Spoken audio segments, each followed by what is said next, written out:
welcome back to the channel. It has been a couple weeks since we just caught up, you and I, just the vlog and I. So we are gonna do that today. I'm really excited to take y'all along for a nice little sunrise hike this morning. It is 4:45 in the morning, so it is quite early. It's obviously pitch black out, but I have been having to run super early in the morning to avoid the heat here in Utah. Yes, it's dry heat, but holy cow, when the sun comes up, I mean, first thing in the morning, it could be so stinking hot. So I've been trying to avoid it as much as I can. So starting really early is the best thing that I've found to help avoid the heat. I'm not heat training for anything specifically. Otherwise, I would totally be out in the middle of the day. But yeah, that's what we've got on the docket this morning. I do have a nice little white coffee with me this morning. So if you were confused by what was going on with my espresso machine, it's not a mistake. It comes pre-ground, so don't at me. I do grind my coffee if I am doing just regular espresso, but white coffee is delectable. It's definitely an acquired taste. It's more of a nutty flavor. It doesn't really have like a true espresso flavor because it's under roasted coffee beans. So you're not gonna get the same like roasty texture to it. It's very interesting. I love it personally, but it's definitely an acquired taste. So cheers to a little sunrise hike and slash trail run, and cheers to a daily vlog. So it has been about a week since Tour de Mont Blanc, and I'm feeling all the feels. I feel like adventures like this take a lot of time to kind of digest and realize what the heck we just did. And I honestly have been feeling so, I guess, like inspired and refreshed by that trip. I absolutely love my Unbreakable treks because it allows me to connect with some of y'all, and it's honestly very fulfilling to me and my soul, and I know it feels the same for all of you who take part in it. So I absolutely loved this trip. It was absolutely insanely gorgeous, and it honestly just inspired me to do more of these treks that are maybe not like race focused, but they're adventure focused, and kind of go back to the roots of what I love to do, which is just be in the mountains and explore new areas and be able to take pictures and like really soak in all the experiences. I feel like coming off of the past few weeks of my life, which have been literally the craziest weeks of my life, it was so necessary for me to go adventure and just soak in the mountains. If you haven't watched my past few videos, I did miscarry at 13 weeks pregnant with my son, and it was honestly incredibly traumatic and just like an awful experience. And just 2 days after my emergency surgery and my miscarriage experience, I left for TMB. So it was incredibly quick. Definitely not something that I would recommend, especially like not having any time to physically recover, to immediately jump into 100 miles and 35,000 feet of elevation gain. But it was something that obviously I had to do, and it ended up working out beautifully for me and allowed me to be able to heal in the mountains, where I honestly have spent most of my time healing from my cancer journey, from so many things in my life. It was honestly the biggest blessing. But I will say I didn't feel like myself. I feel like physically I just wasn't feeling like 100%. Obviously coming off of like hemorrhaging and losing a lot of blood, like physically I just felt like I didn't have as much energy as I normally would have, and my sleep was horrible and my body just felt sore. And coming down from 100 miles, now I'm definitely still physically feeling it. Something that has been new this week has been a lot of joint pain, just coming off of hormonal fluctuations, obviously after being pregnant, having progesterone, estrogen, HCG all be elevated, and then coming down from that, my body is feeling it. So my hips are feeling it right now. And those sudden drops in hormonal fluctuations can impact joint laxity, can impact the lubrication that you have around your joints. So I'm definitely feeling that right now. So I'm trying to be easy on myself and slowly get back into things without being too aggressive or pushing things too hard. So this morning we're gonna take it quite easy on the trails. And yeah, I feel like something I've also been talking about pretty openly on Instagram is the feeling of being left like with all this weight gain and these body changes, and it just honestly sucking. And I can't say it any other way other than the fact that like going through the first trimester, which was horrendous and so tough, to then be left with like 15 pounds of weight gain and no baby is just crappy. Like there's no other way to describe it other than the fact that it just sucks. Like point blank period, it's like there's nothing that can make me feel better about it, really. It just sucks, and I have to feel that and go through that and do what I can on a daily basis to make myself feel more like me amidst the weight gain and not having an earthside baby at the end of it. It's only been about 2 weeks since I've miscarried, so I have to be gentle on myself and easy on myself, but also I can, you know, express the way that I'm feeling, and I'm feeling uncomfortable in my body. I don't feel like myself, and I was okay with that while we were obviously growing life.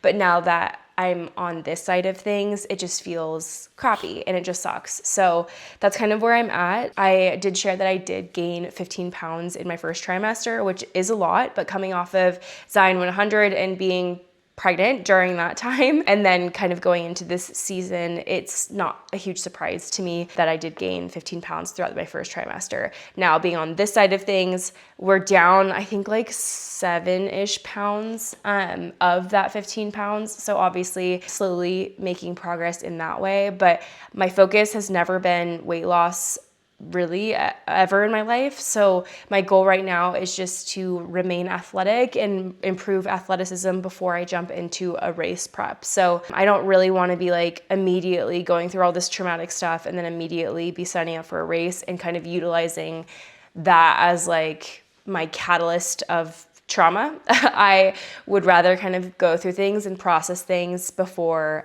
doing something like that. So that is my goal over the next few months, is just to gain athleticism back, kind of get back into my routine, and also train to pace Moab 240, which I'm pacing over 50 miles of. So I think that's a great thing to just kind of motivate me to train, but not something that's like super duper focused. And then I might have a couple of fun races coming up that I'm not really training for. They're just going to be to kind of have fun and see how I do. So that is kind of the life update that I feel like I've owed y'all. I can't think of anything else.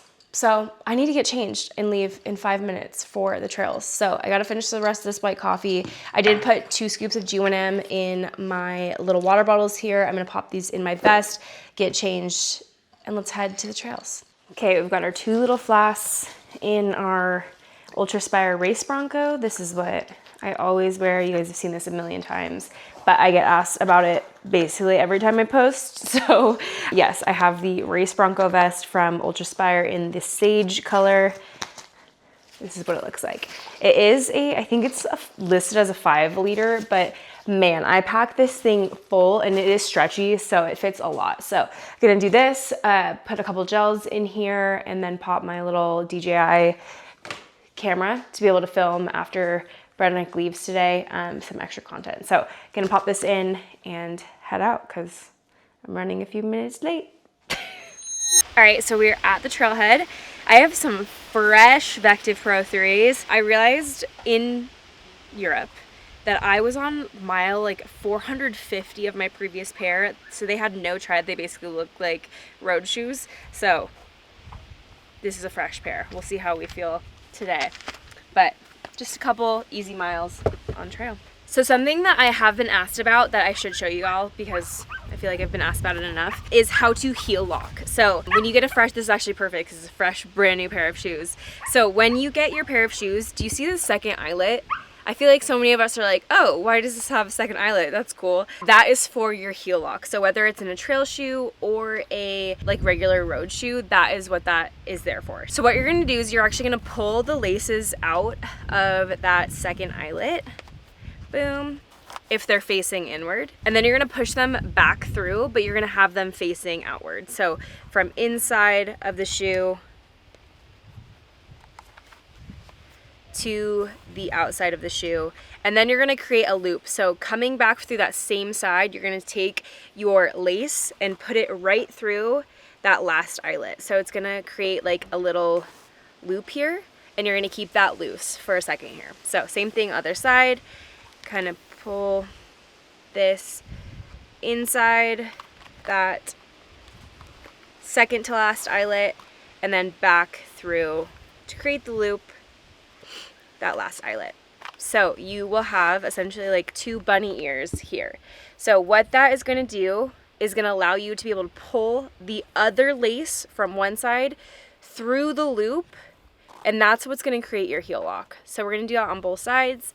Put your lace through the little loop, So when you pull your lace and you actually tighten them, that's gonna create a little bit more pressure on your like top of your foot, so your toes will not jam into the front of your shoe, which is essential if you're doing any sort of trail running, to especially downhill, to allow your toes to stop before hitting the front of your shoe. So whether it's a trail shoe or a road shoe, you can do this, but definitely recommend if you're a trail runner.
Okay, we are back in the car, done with our run. I'm gonna head off to F45 to get a lift in, but I'm gonna play a song for you. If you don't like it, you're lying, okay? We might have to cut this up because copyright, but I'm just saying, if you don't like it, you're lying.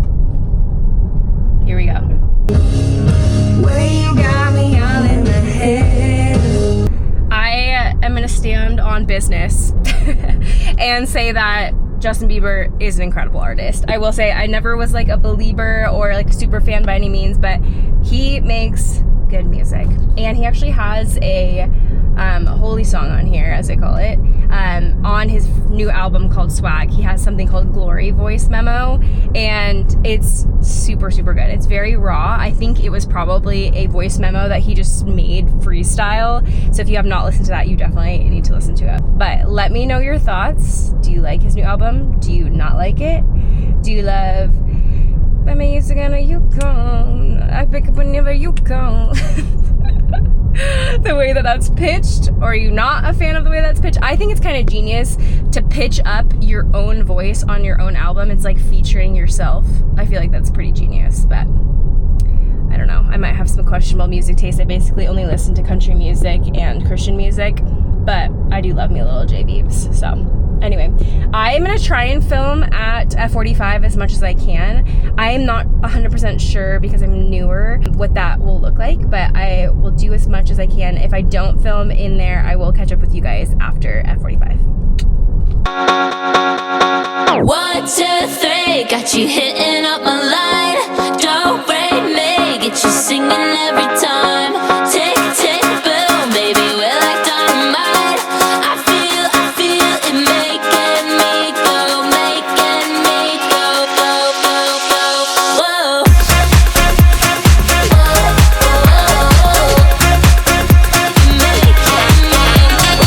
So that was F45. I hope that some of that footage turned out okay. I tried to be as like courteous of others as I could in there, and also just like the quickness at which the stations, it's just quick. I will say I have liked F45 for the efficiency. Like I know I can get in, get out, do a full body workout. I will say, like, if your goal is to gain muscle, it's probably not going to be the most effective. In order to gain muscle, you want to make sure that you're hitting hypertrophy, so progressive overload over time, which means that every workout that you do in the gym should be harder than the last workout. So whether that's weights or going up in repetitions. So you can't really achieve that at an F45 class because the weights are so limited, but then also the time period is so limited.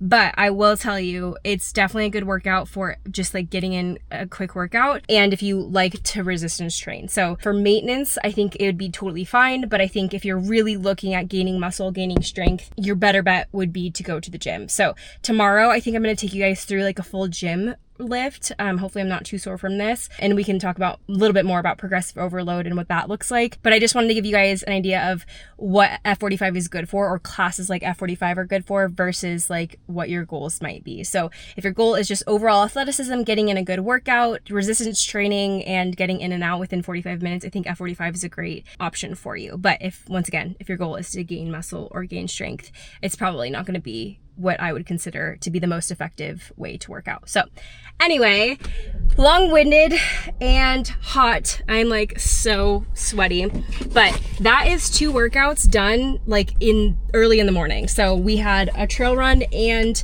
a lift done, and it's 9 o'clock. So this is like a really effective way for me to train, to just get both workouts in as soon as I wake up versus like waiting. But I will say, if I'm going to the gym and training for strength, I do like to get in like 2 big meals before going to the gym. So once again, if your goal is strength and your goal is to gain strength, you definitely want to be fueling a little bit more versus just having G1M and doing 2 workouts. But for me right now, it's okay. I'm giving myself some grace, and this has been really effective for me in kind of a busy season of work. So yeah, let's go get some food. So we're back home. I did stop at the grocery store because F45 is right next to my grocery store, which is, it's a win in my book. So we got a bunch of groceries we're gonna take in and go see the pups. Let's do it. What's up, Duty? Duty. Hi, Stinker. What's up, big boy? Oakley. Hi, Oakley.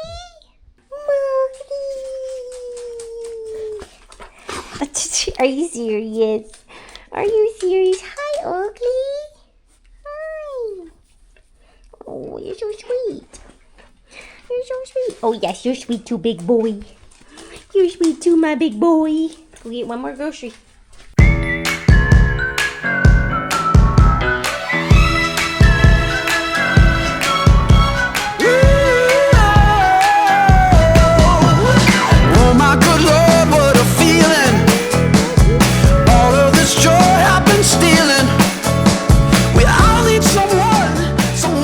Just got done reviewing a YouTube video for like 2.5 hours. So admittedly, I did eat. I just didn't show y'all what I was doing because I got super wrapped up. Obviously, I'm still in the same clothes. I got wrapped up in reviewing and making sure that that video is good to go. That video is actually up. It's the Tour de Mont Blanc vlog, which is absolutely incredible. There was just kind of a lot to review because of the logistics of the actual trek. It being 5 days, it just takes a little bit longer for the video to be edited by Brennik, thank you very much, but then also to be making sure that all like the details and stuff are correct. So that is what I've been doing. I did eat. I did have an entire packet of this veggie sushi, and then I had Proats, which is just oatmeal with my vegan protein powder, as well as a nectarine. I am gonna eat again, have a little snack because it's been a couple hours, and I'm also gonna make another coffee. Okay, I'm not pregnant anymore, so I feel like I'm like going a little balls to the walls on caffeine, okay? Because I'm excited about it and being reunited with actually being able to have caffeine. So don't judge me, okay? This is how I'm coping. But I wanted to make my white coffee with y'all and kind of walk you guys through the process because I do think it's interesting, and it being different than regular coffee, I feel like might be fascinating for y'all. So let's do it. I've already set my machine to heat up. So it's heating up to 200 degrees. And now I'm gonna tamp my white coffee in my little station. I didn't really break this down for you this morning, so I will walk you through it now. So first off, I'm gonna weigh my white coffee, which is already pre-ground, and I'm gonna pour out around 18 or 16 grams? No, 18 grams. I'm gonna weigh out around 18 grams of white coffee here and then tamp this baby down. So I'm gonna put this, you guys saw that this morning, put this in my little tamper, push it down, lightly tamp, and then a little, I like to like spin the top so I get this like really pretty flat top. I'm gonna flush my machine. So 1, 2, 3. Wipe that down. And then I'm gonna pull the shot for 25-ish seconds. While I'm pulling the shot, I'm gonna put a little bit of almond milk into a glass. I'm gonna have mine with almond milk. This morning I just had it like black, which is funny to call it black because it's cream colored, but I'm gonna have it with a little bit of almond milk. And then I'm just gonna mix it with a little bit of these stevia drops. This is coconut flavor. So let me do that while I pull this 25-second shot.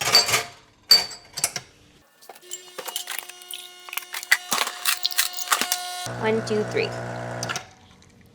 If you're nerdy about coffee, I like to do a little, I forget what it's called, like a pre-soak for 3 seconds. So it actually just soaks the grinds in the machine. I'm still playing around with the settings because this is new to me, but that is what I have it set to. So 3 seconds.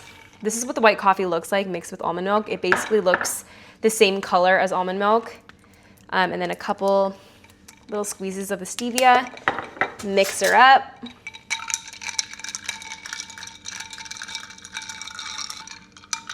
And we'll try it out. Oh, that's good. That is super, super good. I feel like I am a coffee girl, but I'm so picky with my coffee that I won't order it at like any old place. I definitely will not get it from Starbucks. I'm like such an absolute snob about it, so much so that I won't even get it most of the time. So now having this at my house, I feel like I can actually make coffee the way that I want it to be made. So both white coffee and regular espresso beans. So that is how I make my little white coffee. That is gonna be a little pick-me-up, and I'm gonna make a little snack for this afternoon. So for my snack, I'm gonna have a very random assortment of things. I'm gonna make some broccolini because this needs to be eaten today. And then I'm gonna have some of these chicken apple sausages and then some eggs. So that is gonna be like a little afternoon snack to get me through the rest of my work for the day. And yeah, we'll see what we're having for dinner, but we still have quite a few hours until then. So I am gonna have this because it's gotta tide me over. So let's wash some broccolini, make some chicken apple sausages, and then make some eggs.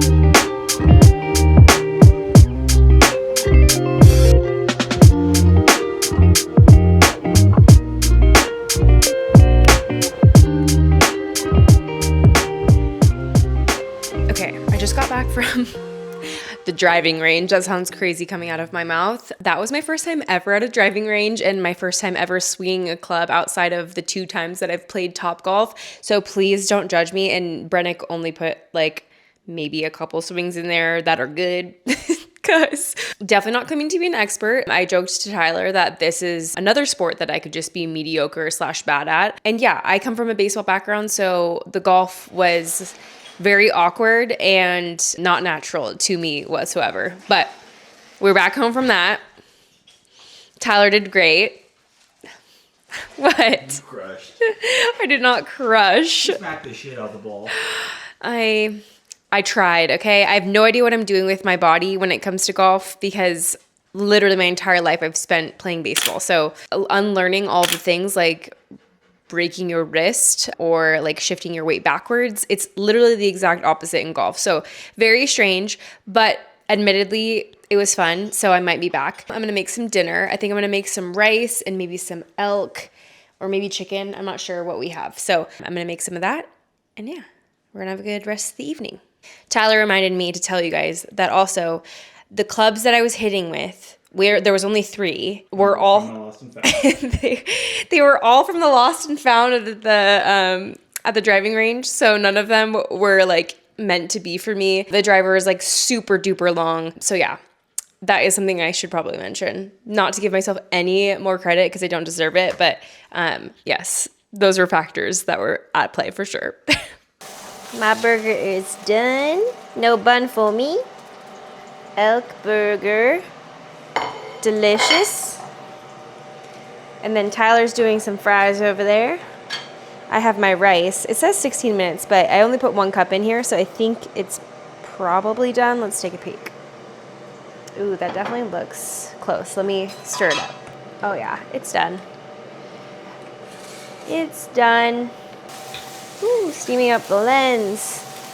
Gonna hit this with some Bragg's liquid aminos and some furikake.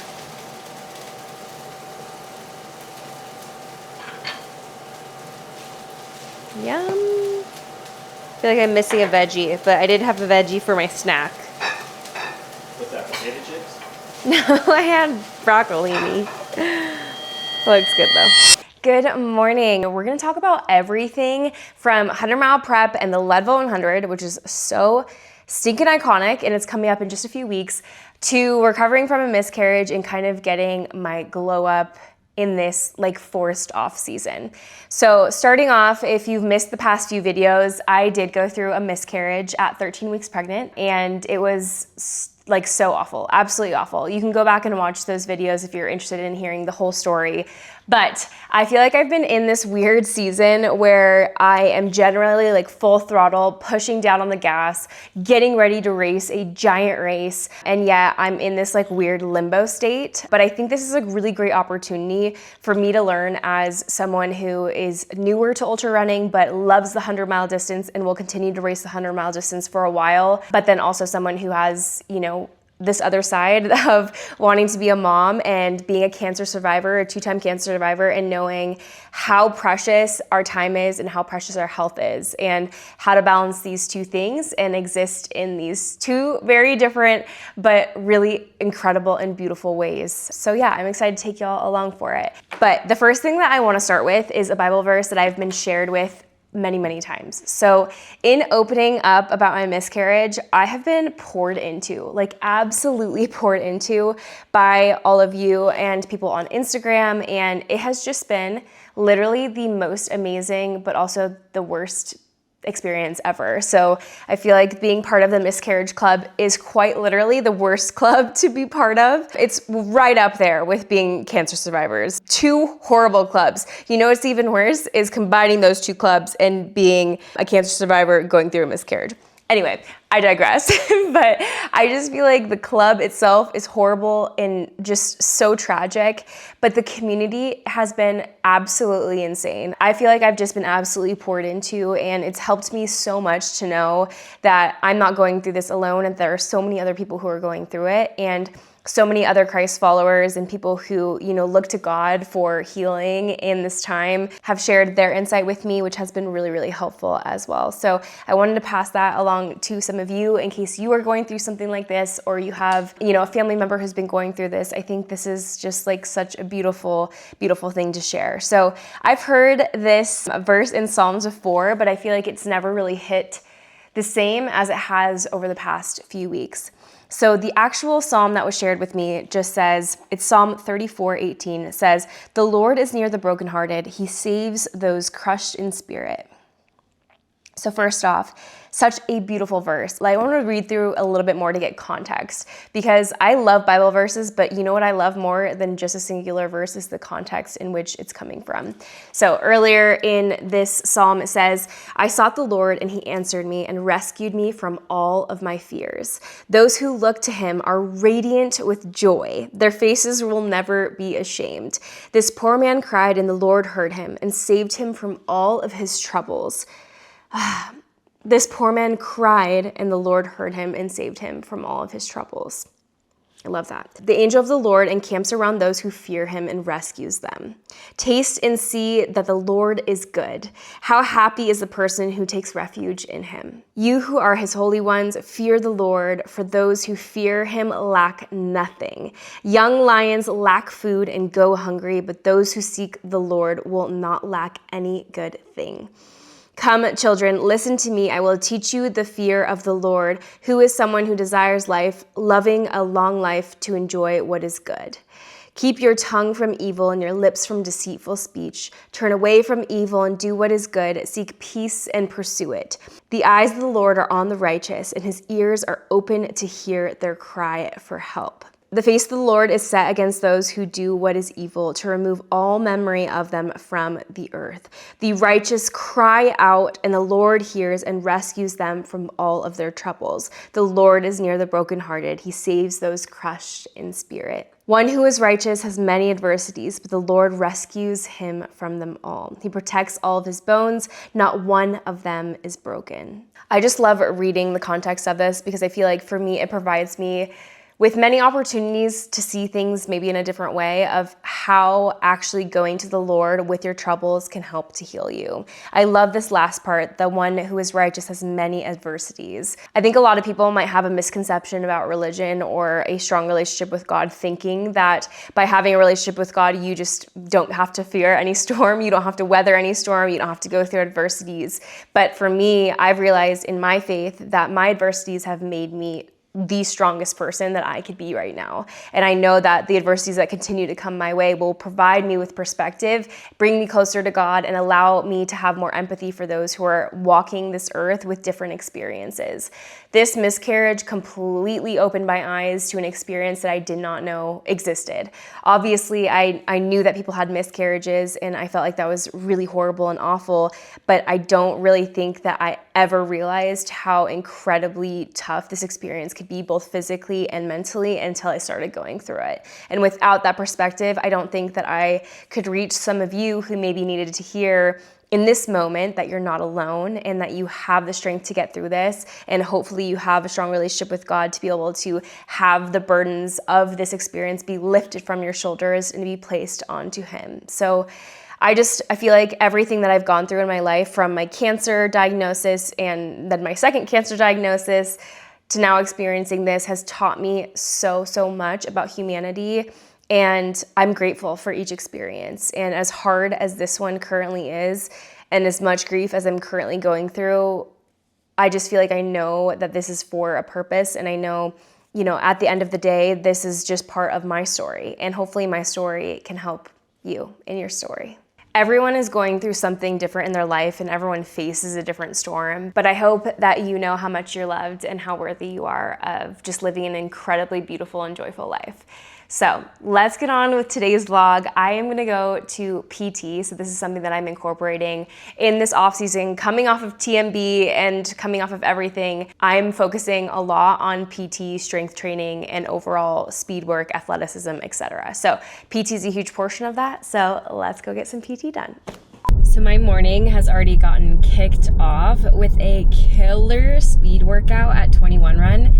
I've posted with 21 Run several times before, but it is my gym local to me that is focused on running. So it's a running gym. They are like serious about getting people faster. It's honestly just like one of my favorite things that I've incorporated in ultra prep. Still doing my speed sessions and really prioritizing that one really effective speed session every single week, but doing it with friends and doing it on the tread, I feel like for me allows me to have a lot more control over what I'm doing, but then also releases a little bit of the impact. So I don't really love doing my speed work on pavement if I can avoid it, just because it's a little bit harder on the body. And also track workouts are great and incredible, and I love doing them, but I like having community to do speed work with. I feel like there is nothing quite like it. So I just absolutely love a 21 Run speed day. It just absolutely kicks my butt. So the speed session today at 21 Run was a warm up, and then into a 3 by 5 minute interval, a 3 by 2 minute and 30-second interval, and then a 3 by 1 minute interval. So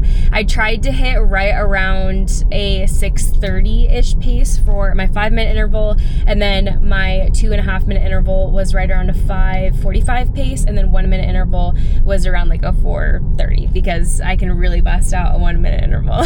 Speed work in ultra, I feel like, is so underrated, and I feel like there's a misconception around it that you need to have a speed work to be able to do a harder effort, when in reality speed work also allows us to be able to do harder efforts at a lower effort, if that makes sense. Like, it allows your body to learn running economy to be able to move more effectively at faster paces, therefore allowing your body to have an easier time running for longer periods of time and running at faster efforts. So it is so beneficial for ultra runners. So if anyone's ever told you that ultra runners don't need speed work, they're just so wrong. There's so much benefit to doing speed work, not just as an ultra runner, but also just for health in general. One of the greatest markers of health is VO2 max as we age. So absolutely love doing my speed work. I feel like I got crushed a little bit in this morning session, I'm not gonna lie. So much so that I felt like I might need a nap, but it is currently 11:30 and we have not napped yet. So we've survived the day with no nap. Did get some good nutrition in for breakfast this morning.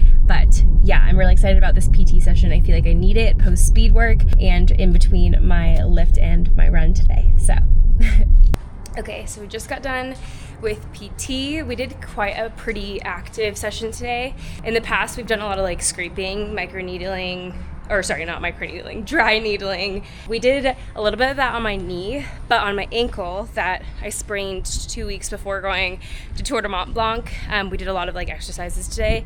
And it's very clear that we have a lot of work to do. I've been experiencing pain in my ankle every day since and still quite swollen, but I will say doing like active exercises for the ankle definitely highlight the deficiencies that are currently there. So we've got a lot of work to do, but I love incorporating PT throughout my week. For me, it just is like, I don't have to think about it. I have Cade, who's my PT, my physical therapist, literally walk me through the exercises I need to do and also doing like the dry needling, etc. So I really love utilizing PT. I feel like for me, it makes me a better athlete and it will continue to make me a better athlete. So take care of your body. Go get PT done if you need it done. Okay, so we are back home from PT. I just had a little lunch and I just wanted to talk about a few things that I feel like people have asked me a lot recently. So number one, am I racing Leadville 100? I talked about this at the beginning of the year that I got into Leadville and it was like this crazy, like I just did not expect it. And I was so freaking excited to go back and really go for sub 25 and really train hard for this. And honestly, Zion 100 was my A goal. And then Leadville 100 was my secondary A goal for the year. So I had two major goals: finish Zion 100 and PR and do really well at that race and then get sub 25 at Leadville 100. And I did not plan on getting pregnant. And we have actually experienced infertility for several years. My husband and I have been together for 8.5 years now. We've been married for 7.5 years and we've never gotten pregnant. And after my chemo, we were essentially told that I would never get pregnant naturally. So this came as a huge surprise to us that we got pregnant naturally and was such a blessing to us. Obviously at the beginning we were like, oh my gosh, this is crazy. But then after that, we just were so blessed and like felt like this was like this magical, incredible gift. And when I found out that I was pregnant, it was immediately after Zion 100. So kind of a crazy month. And my OB said I was pregnant during that time. So that's also crazy that I literally raced 100 miles while I was pregnant. And ultimately, obviously, it didn't end the way that we wanted it to end. So during the time of me being pregnant, I did defer my Leadville registration because I thought that I would be like 6-7 months pregnant by that time. So very unexpected, but also something that I was so excited about and was so willing to give up my Leadville registration for. Obviously, it just wasn't something that I was necessarily planning for. So now, having miscarried at 13 weeks and now not having Leadville 100, I think for the first couple of weeks, it was like, oh my gosh, like this is really tough because now I can't, like, don't have anything to pour my energy into, which is really tough for me. I'm someone who really likes to have a goal on the calendar and something to be training for, which is why I even started my YouTube channel. Like I love documenting the process of training for something really difficult. And in a different way, this is also training for something difficult. It's just not gonna look like a Leadville race this year, which absolutely sucks. And I wish I was racing, like obviously now knowing everything, but everything happens for a reason and this just wasn't in the cards for me this year. So I did defer to next year, which then brings us to another question that I've gotten asked and or like advice, I guess, that I've been given. A lot of people were saying that essentially like after a miscarriage is a really good time to try again for pregnancy. And I'm not in a place right now where I'm like really pushing to do that. If I was pushing to do that, I would probably just immediately jump to doing IVF, but we're just not quite there yet. So I really honestly want to give my body time to heal from this experience and my mind to get to a place that feels a little bit more peaceful and less like chaotic and all over the place. Like I feel like my sleep's been affected by this, my recovery, obviously my training, like everything has been affected by this. Like on the daily basis, I just don't feel like Amanda. And there's several reasons why that could be the case outside of just like the physical and the mental, like the hormone fluctuations by itself is crazy. Like it's insane to think about like how much my hormones have changed over the past like 5 months, right? So getting pregnant, having the high HCG, having high estradiol, estrogen, progesterone, like having all of those numbers be skyrocketed. And then after a miscarriage, like having all those hormones then completely go off a cliff. Like it's a lot. Like I'm gonna give myself some grace for that. But I think that that has also been a huge, huge reason as to why I haven't really like felt like myself. And I'm just kind of in this era of wanting to have a little bit of like a glow up. Like I want to just feel a little bit more like myself and get back to like really truly feeling like Amanda. So yeah, we're really focusing on the mental health aspects, but then also focusing on the physical and really wanting to get back into athletic place and feel good about myself and feel strong and confident in myself as an athlete, but then also just in myself as a woman. So that's kind of where we're at. And I hope that helps to answer the Leadville question. I did defer. I will be deferring essentially to next year. If we get an opportunity to be pregnant, obviously I will not be racing Leadville 100 pregnant. Maybe that's not so obvious because I did race my last 50K pregnant and I did win for overall female. So maybe that's not super obvious, but that would be the plan. I want to come back to Leadville and really just like come back. Like I want the Leadville comeback to be awesome. So I don't take that race for granted at all. I think it's an incredible race. I think it's an incredible opportunity and I like to treat it as so. So that's kind of the plan for that. That being said, I will definitely be racing. I don't know 100% like what races I will do, but I still 100% will be racing probably at least 2 races before the end of the year just for fun. So yeah, I'm excited to take you all along for that. But those are like the top 3 questions or topics that I've been asked recently are just the physical side of things, the mental side of things, and then am I doing Leadville 100, which I think is a hilarious question to ask. But I definitely want to walk you guys through some things that would be really helpful if you're training for your first 100 miler this year. Okay, so today's workout is actually just gonna be another F45 class. So I was going to go to the gym today, but I'm feeling a little bit like, I don't know, my brain's a little scatterbrained. So I kind of want to avoid the crowds at my local gym and just go to F45, turn my brain off for an hour and get in a good little lift. So I'm gonna do that because you know what? We're nurturing that side of me today. So I do have a couple scoops of GUNM in my shaker bottle. I'll show you one sec. So I've got a couple scoops of GUNM in here, which is just a fast digesting carbohydrate and sodium. So 700 milligrams of sodium in here. If you are new to running and or if you just need an intro to electrolytes, especially for summer, you probably need to be supplementing with electrolytes. So if you taste your sweat, for example, it tastes salty, that is because you're losing sodium. So basically when we sweat, we don't just lose water. So if you're only hydrating with plain water, especially if you're sweating a lot in the summer, you're likely actually dehydrating yourself instead of rehydrating. So in order to actually rehydrate the body, we have to replenish our sodium, magnesium, and potassium. So those are our 3 major electrolytes.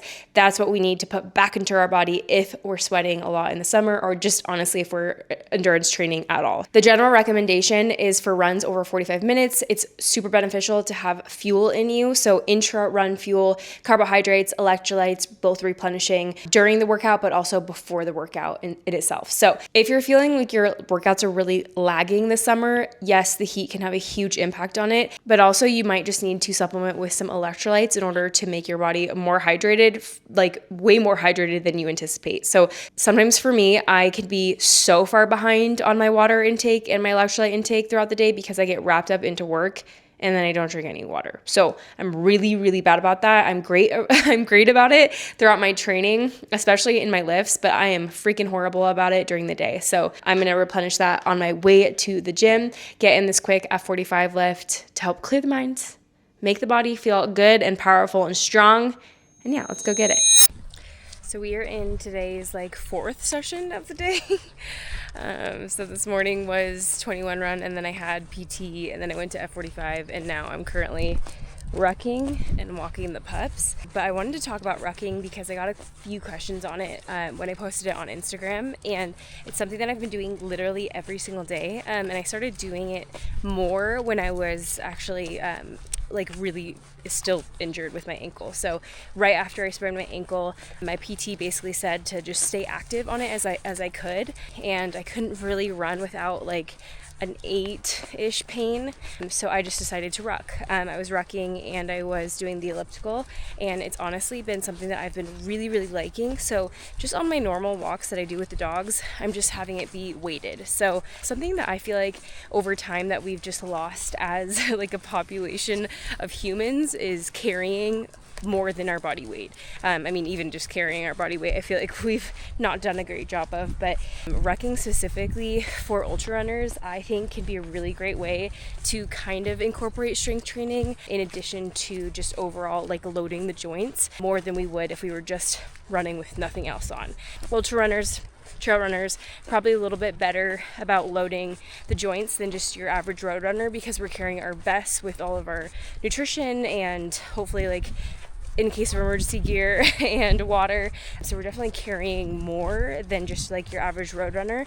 But I definitely feel like for me, including rucking in my training for my future 100s and 200s, I think, did I just say 200s? And potential 200s in the future, I think is going to be such a game changer for me in general, to just incorporate some low intensity cardiovascular training and lower intensity strength-ish training. So just loading the muscles and the joints more than the body weight. So I have 5-pound plates, 10-pound plates. I have 20 and 30. So right now I'm rucking with 20 pounds, which for my body weight is plenty of weight. If you are going to start with rucking, don't do it the military style, like how I did it when I was in the military, where you're just immediately starting with like 65 pounds on a 120-pound frame. Yeah, don't do that.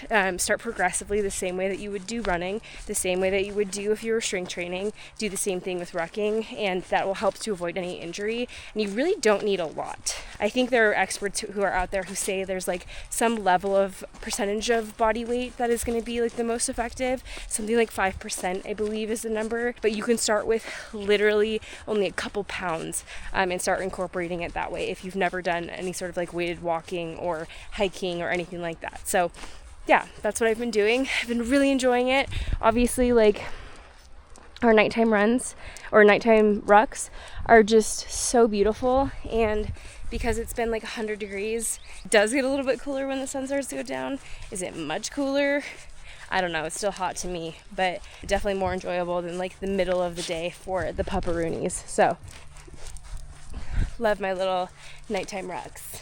So that is gonna wrap up today's video. We're gonna eat some food and wind down for the night. I hope you guys enjoyed watching today's video. Just a nice, easy day in the life with some workouts intermixed there. But I love vlogging these days for you because I feel like it's like a true in-depth look at what my life looks like outside of like the boring, monotonous work stuff. So thank you so much for being here. I appreciate you guys so much. Please make sure to like, comment, and subscribe. And until next time, stay unbreakable.